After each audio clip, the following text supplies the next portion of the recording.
This is the Venezuelan National Assembly, April 30th, 2013, just 16 days after Nicolás Maduro was elected president.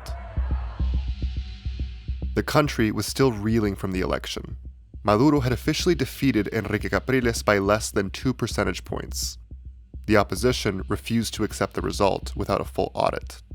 And Diosdado Cabello, the president of the National Assembly and one of the most powerful men in Chavismo, had responded by announcing that opposition deputies would not be allowed to speak in parliament until they recognized Maduro as president. The tensions had already turned violent. 2 weeks earlier, opposition deputy William Davila had been beaten over the head with a microphone during a fight on the floor of the National Assembly. He needed 16 stitches. Some government deputies celebrated that. The Chavista deputy Elvis Amoroso tweeted, "What he got was well deserved, and if they want, we'll give it to them on the streets too." Then, on April 30th, opposition deputies arrived at the National Assembly and discovered that their microphones had been removed, on Diosdado Cabello's orders. After hours of delay, the microphones were restored and the session finally began. But less than 30 minutes later, Cabello once again announced that the opposition would not be allowed to speak. So the opposition protested. They blew horns and vuvuzuelas. They unfurled a massive banner that read, "Golpe al Parlamento," coup against the parliament. And then the chamber exploded. Pro-government deputies rushed at the opposition benches. Deputies were punched, kicked, thrown to the floor. Deputy Maria Corina Machado, today's Nobel Peace Prize laureate, stepped up to the podium to where Diosdado was to denounce the violence. That's when Chavista deputy Nancy Asensio grabbed her by the hair, pulled her to the floor, and kicked her repeatedly in the face. Diosdado Cabello watched all of this from his chair, laughing. By the end of the fight, 11 opposition deputies had been injured. Julio Borges suffered a fractured cheekbone. Maria Corina Machado suffered a broken nose. Americo de Gracia was hospitalized after being beaten by several government deputies and being pushed down a staircase. Tenemos decenas y decenas de videos y fotografías que comprueban quién, cuándo y cómo comenzó y ejecutó la agresión. We have dozens of videos and photographs that show who, when, and where the violence started. Todo está debidamente documentado. Everything is documented. Yo les voy a decir de corazón a todos los venezolanos. I'm going to tell all Venezuelans, from the bottom of my heart, ellos están allí por el fraude. They are there by fraud. Pero van a salir por la voluntad democrática de los venezolanos. But they will leave by the democratic will of us Venezuelans who want change. Que queremos un cambio en Venezuela y que vamos a luchar hasta hacerlo realidad. And who continue to fight until it becomes reality. And there were reasons to believe that the violence had not erupted spontaneously. Private media had been barred from the chamber. The doors were locked. And when the fighting began, the National Assembly's official television channel cut the audio and pointed its camera toward the ceiling. Fortunately, deputies had their phones. The videos escaped. And Venezuelans watched as pro-government deputies beat their elected representatives inside the institution that was supposed to embody political debate. This was Nicolás Maduro's Venezuela, and he had been president for less than 3 weeks. The April election had left Venezuela split almost perfectly in half, and the opposition wanted one thing: a full audit. Instead, the government treated the refusal to recognize Maduro as an act of insubordination. Diosdado Cabello removed opposition deputies from important committee positions and temporarily withheld their salaries. Then, in July, the Chavista majority stripped opposition deputy Richard Mardo of his parliamentary immunity, so that prosecutors could pursue accusations of supposed money laundering and tax fraud. The opposition argued that the vote itself violated the Constitution. But that was the trap that the Venezuelan opposition now found itself in. The ruling party insisted that everyone had to respect the institutions. But the ruling party controlled the institutions. It was a player on the field, but it was also the referee. It counted the votes. It audited the votes. It controlled the courts that decided whether the rules had been followed. And it controlled the institutions that could punish anyone who refused to accept their decisions. Submit and you legitimize a system designed against you. Resist, and you could be accused of refusing to respect democracy. Years of institutional manipulation had created an impossible political dilemma for the Venezuelan opposition. And Chávez had spent 14 years teaching his movement that the opposition was not simply a political rival. It was an enemy of the people. An enemy, ultimately, that could be treated like traitors, not like fellow Venezuelans. That political culture that Chávez created remained. But unfortunately for Maduro, he had also inherited something else: an economic time bomb. When Chávez died, the Venezuelan economy was already beginning to crack. Within months, it became impossible to ignore. Milk, eggs, sugar, rice, coffee, flour, cooking oil, toilet paper. Basic products began disappearing from store shelves. And Venezuelans learned a new routine. You waited in a line to enter the supermarket, then another line to reach whatever ration product had arrived that day, and then another line to pay. People in Venezuela queue in front of supermarkets. Food shortages are being reported across the country. For the past year, long lines at supermarkets and shortages of basic products have become the new norm. Long lines at supermarkets are normal, and business leaders blame the government's strict currency controls, but the government claims that business owners are hoarding the food to sell on the black market. Annual inflation reached 56% in 2013, and Maduro had an explanation: sabotage. Vamos a ponernos las pilas, compañero ministro. Vamos a actuar con mano dura, directa. No creamos en la burguesía. No creamos en la burguesía. We're going to get to work. We're going to act with a firm hand. We won't count on the bourgeoisie. Vamos a radicalizar la revolución. Ya basta ya. We are going to radicalize the revolution. Enough is enough. Ya basta de sonrisita.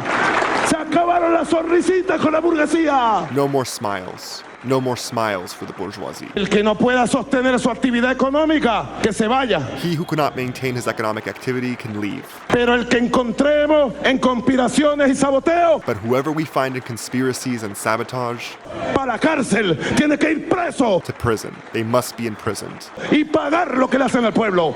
for what they've done to the people. According to Maduro, the opposition was waging an economic war, hiding products. Foreign interests were conspiring against Venezuela. The United States was attacking the revolution. It became one of the central narratives of Maduro's presidency: la guerra económica, the economic war. La guerra económica es un monstruo mutante. But it wasn't CIA agents who emptied Venezuela's supermarket shelves. The root of the crisis went way back. Under Chávez, the Venezuelan state had expropriated hundreds of businesses involved in agriculture and food production, along with millions of hectares of farmland. Many of those businesses subsequently collapsed under state management. But for years, Chávez used oil money to import what the country could no longer produce after domestic production was destroyed: food, medicine, consumer goods. By this point, roughly 70% of what Venezuelans consumed was imported. And the government often resold imported food at enormous subsidies, sometimes absorbing most of the cost itself. As long as oil was above $100 a barrel, the system could limp along. But it was extraordinarily fragile. Venezuela was increasingly consuming things that it did not produce, using dollars generated entirely by oil. And at the same time, government spending continued to explode. When the dollars weren't enough, the state printed bolívares. That created inflation. The government responded with price controls, which then created another problem. Imagine it costs a farmer 200 bolívares to produce a carton of eggs. But the government says you can only sell it for 100 bolívares. The farmer loses money every time he sells eggs. Eventually, he just stops producing them. The government could order prices downward, but it couldn't order products into existence. By the end of 2013, shortages had become a part of everyday Venezuelan life. And Venezuelans were beginning to ask an increasingly obvious question: was Maduro actually capable of running the country? Because listen, Maduro was very easy to make fun of. He had neither Chávez's charisma nor his instinct for television. And he definitely did not have Chávez's ability to dominate a room. From almost the moment he became president, Maduro became a punchline. During the 2013 presidential campaign, he traveled to Sabaneta, the small town in Barinas where Chávez had been born. There, Maduro told Venezuelans about something that had happened to him that morning. A mí me pasó una cosa esta mañana también, lo voy a contar pues. Yo entré a una capilla chiquitica como a las 8 de la mañana, 8:30. Una capilla pequeña, de madera. He had been inside praying in a small wooden chapel, and suddenly, a bird appeared. Y de repente entró un pajarito chiquitico. Maduro said that the little bird flew around his head 3 times. Y me dio 3 vueltas aquí arriba. Se paró en una viga de madera aquí. Then it landed on a wooden beam and whistled. Y empezó a silbar. Un silbido ahí, bonito. Entonces yo me le quedé viendo. So Maduro whistled back. Y también le silbé, pues. Si tú silbas, yo silbo. Entonces silbé.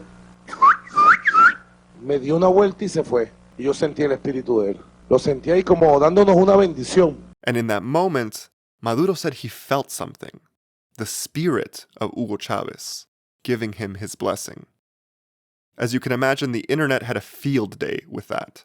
To government opponents, it was perfect. The awkward hand movements, the whistling, the idea that dead Chávez had returned in the form of a tiny bird to bless Maduro. And the bird was only the beginning. There was also this. Meternos allí, multiplicarnos, así como Cristo multiplicó los peces y los panes. Maduro was trying to refer to the biblical story in which Jesus multiplies the bread and the fish, los panes y los peces.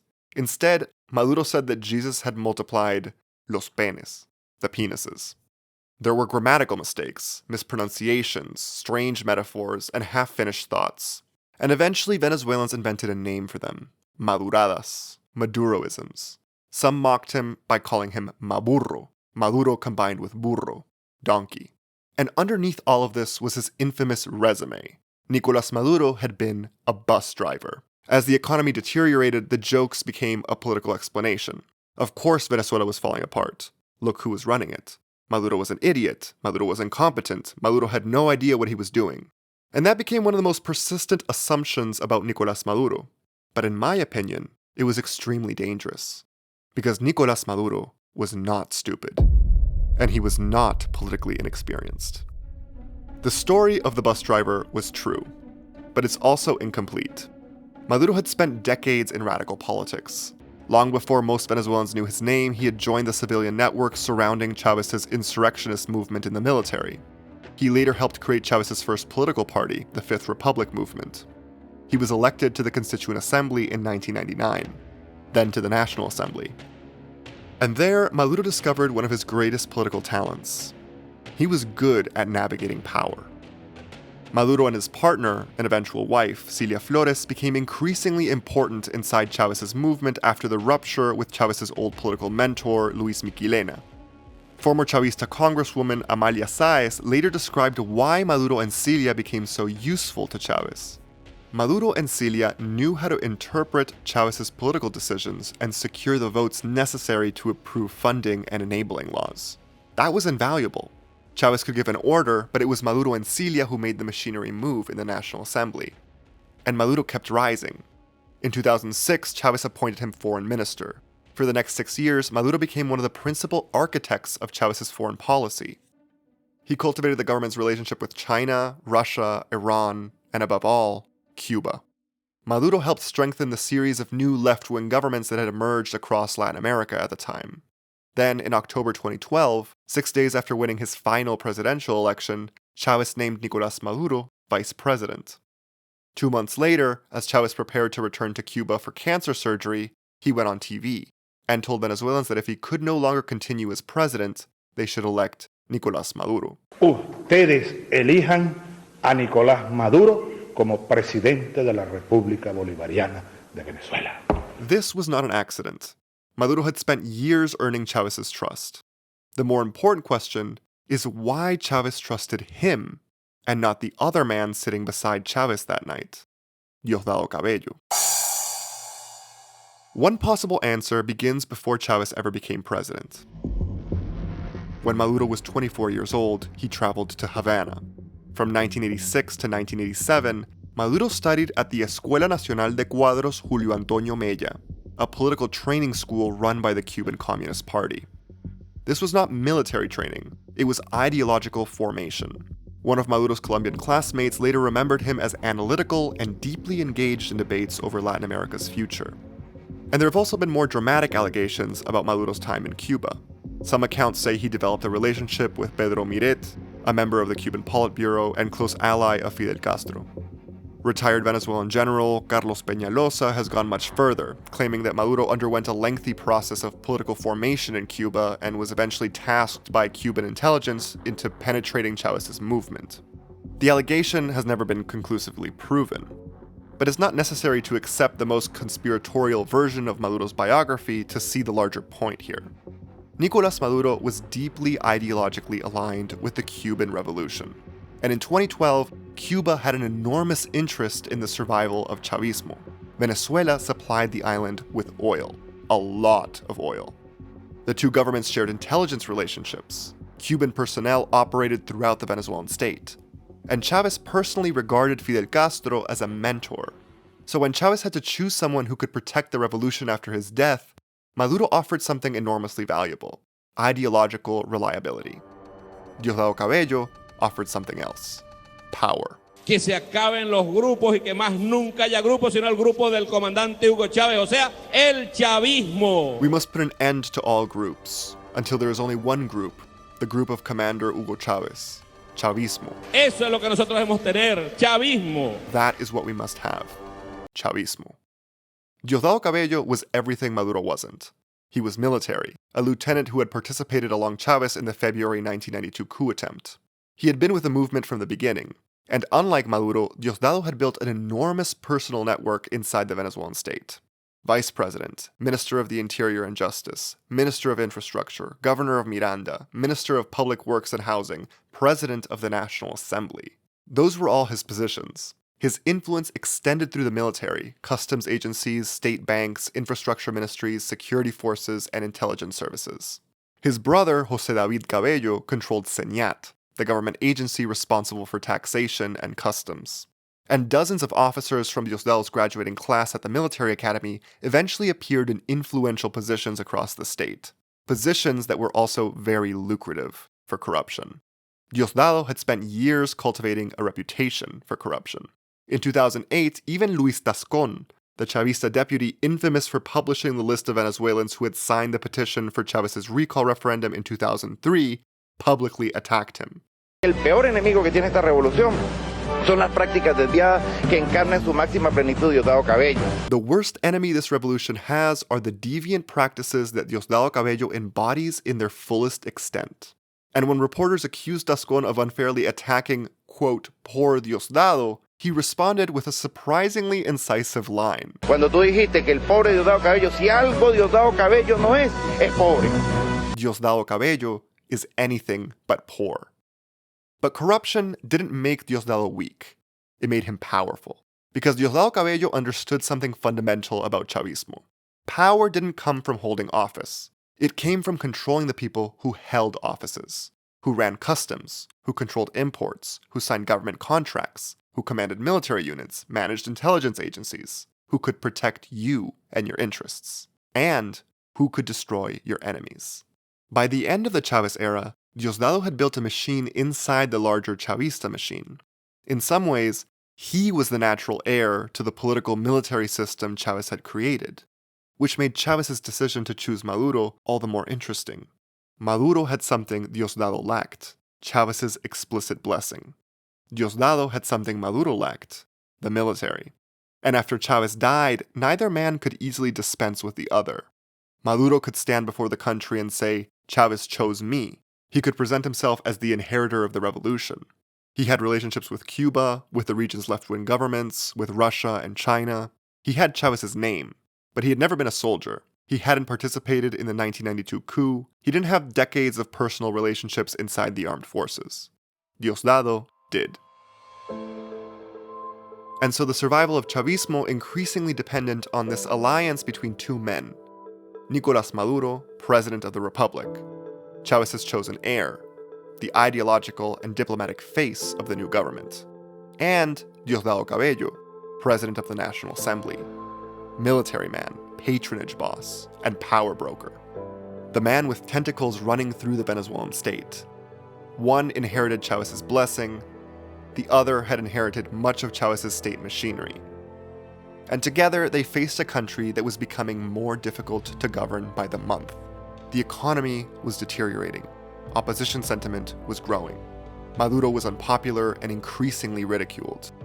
And the one man capable of holding all of Chavismo together, Hugo Chávez, was dead. For years, Venezuelans would continue laughing at the little bird, at the maduradas, at the bus driver who somehow became president. But the joke was a distraction. It concealed something much more important. Nicolás Maduro might not have been Hugo Chávez, but he didn't need to be. Because the system Chávez left behind no longer depended on one charismatic leader. It depended on institutions that had been captured. Military officers who had been rewarded, pseudo-businessmen who had become rich, judges and prosecutors who understood what was expected of them, and men like Diosdado Cabello, who knew exactly where every lever of power was located. The question was not whether Maduro was impressive enough to replace Chávez.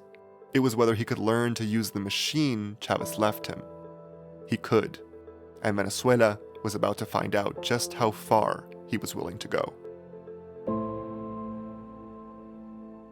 Hey guys, thanks so much for listening. I just wanted to announce here that I've started making YouTube videos. I'm going to do Q&A answer videos on YouTube Lives, but right now I have one that's bilingual that's up on the channel, so you can check it out if you want. I'll leave the link in the description.